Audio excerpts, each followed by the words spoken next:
er vi ombord på en af de gamle Aarhus København både, enten motorskibet Hans Borge eller Seat Tietgen. Vi tog fra Aarhus kl. 23.55 og var i København om morgenen. Vi er på vej til vores første tur til Mallorca i oktober måned 1967. Vi er i København lidt i god tid og går lidt rundt og kigger og tager så med lufthavnsbussen til Kastrup og flyver med Spies i en 4-motors DC-7. Det er en tur på omkring 4,5-5 timer dengang.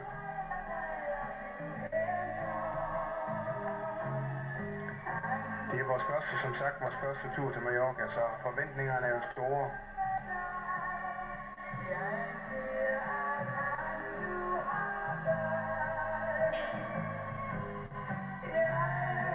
Og Københavns Rådhus i baggrunden.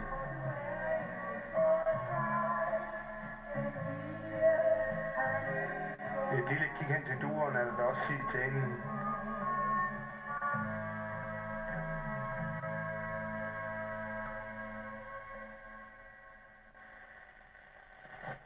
Så er vi kommet ud i lufthavnen. Vi ser en af Sterlings karaveller i baggrunden.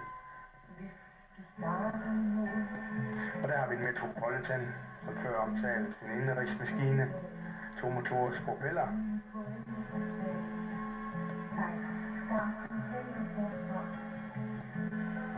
Og også en af Sterlings,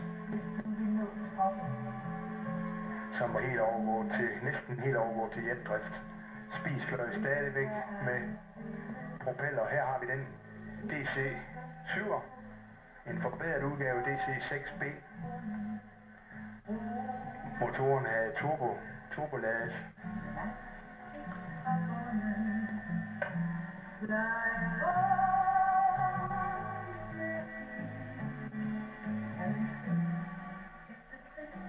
Og så er vi nået til Palma, og vi er så ude og køre i taxa.